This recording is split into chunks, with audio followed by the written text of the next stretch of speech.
Friends, welcome back to my channel Nutan Ashu official. कैसे हैं आप सभी लोग? आई होप कि आप सब लोग बहुत ही अच्छे होंगे। दोस्तों, नेहा सचिन की जो मैटर यूट्यूब पे चल रहा है उसमें एक नए खुलासे होते जा रहे हैं। कल नेहा तिवारी अपने चैनल पे लाइव आई थी।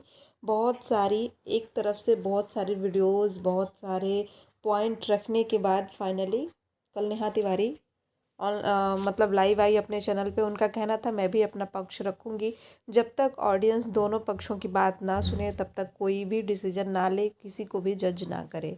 ऑडियंस भी उनकी वीडियोस के, उनके लाइव आने का वेट ही कर रही थी।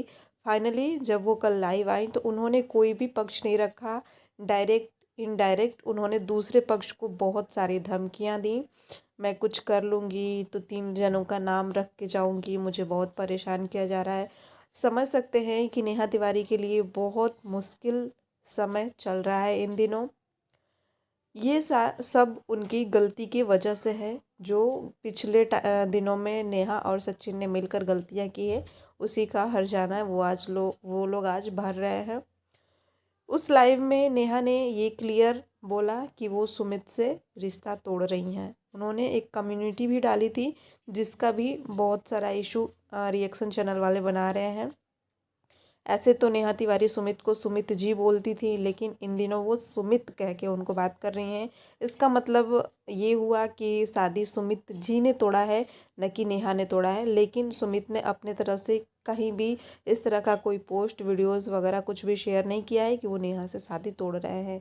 नेहा ने ही इस बात को सोशल मीडिया पे पब्लिक किया है कि वो सुमित से रिश्ता तोड़ रही हैं। वहीं अलका मतलब टॉक विद अलका जो है, जो नेहा की सपोर्ट कर रही हैं, नेहा का स्टैंडिंग बनी हुई हैं। उन्होंने कल जब लाइव वो आई थी तो उन्होंने एक बात और कन्फ्यूजन खड़ी कर दी कि इसमें तीसरा मास्टरमाइंड भी कोई है। नाम क्या है ये तो उन्होंने नहीं बताया, लेकिन वहीं जहां उन्होंने सचिन की मां को बहुत ही ज़्यादा लताड़ा, साथ ही साथ एक ये भी बात रखी कि तीसरा भी मास्टरमाइंड कोई है। नेहा और सचिन ही गुनाहगार नहीं है, साथ में तीसरा भी कोई है। अब वो तीसरा कौन है उसका नाम उन्होंने नहीं लिया। उनका कहना ये था कि अगर मैं यहाँ पे नाम ले लूँगी तो बहुत बड़ा बखेड़ा खड़ा हो जाएगा, इसलिए मैं नाम नहीं ले सकती हूँ।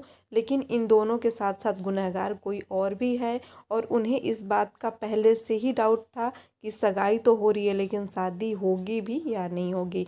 यानी कि इनडायरेक्टली उन्होंने सुमित को टारगेट किया कि इस पूरे गेम का तीसरा मास्टरमाइंड सुमित थे।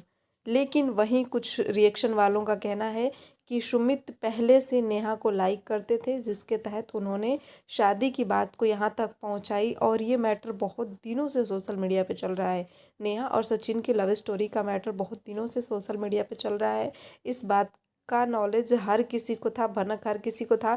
लेकिन सुमित ने कभी भी इस बात के लिए नेहा से कोई भी सबूत नहीं मांगा, कभी उनके ऊपर शक नहीं किया। इसका मतलब ये था कि वो खुद ही नेहा को बहुत ज़्यादा लाइक और पसंद करते थे, इसलिए वो शादी करने के लिए भी एग्री हो गए थे। लेकिन यहाँ तो मैटर कुछ और ही चल रहा था।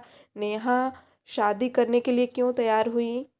उनका कहना है कि फैमिली के फोर्स से, या फिर फैमिली की वजह से, या फिर बात वहाँ बिगड़ने लगी कि जब अभय का गोल्डन प्ले बटन आया और जब वहाँ से सारी चीज़ें क्रिएट हुई तो वहीं से सारी चीज़ें बिगड़नी शुरू हो गई, और बातें इतनी ज़्यादा बढ़ गई कि अब किसी के संभालने में नहीं आ रही हैं।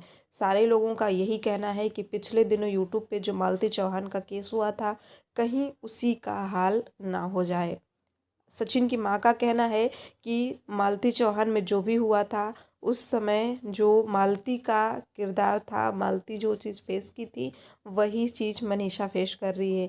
लेकिन अलका का कहना है कि मालती चौहान के केस में जो भी चीज़ें हुई थी, मालती चौहान ने जो भी झेला था, वो इस समय नेहा झेल रही है।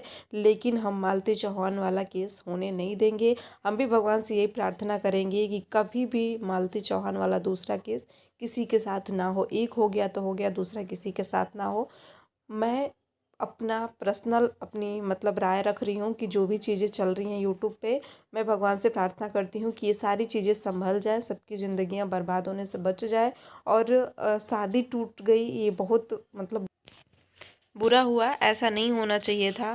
शादी टूटने से एक बेटी को पिता का प्यार मिलने से रह गया। इस सब कि इन सब बीच में इन सभी जो भी चीज़ें चल रही है इसमें बेचारी तासी की कोई गलती नहीं है, लेकिन एक पिता का प्यार उसके ज़िंदगी से फिर निकल गया, जो कि मिलने वाला था वो उससे फिर वंचित रह गई। ऐसा नहीं होना चाहिए था। जिसकी भी गलती है, जिसकी वजह से भी हुआ, ऐसा नहीं होना चाहिए था। बाकी आप लोगों का क्या कहना है कमेंट में ज़रूर बताइएगा। चैनल को सब्सक्राइब जरूर कर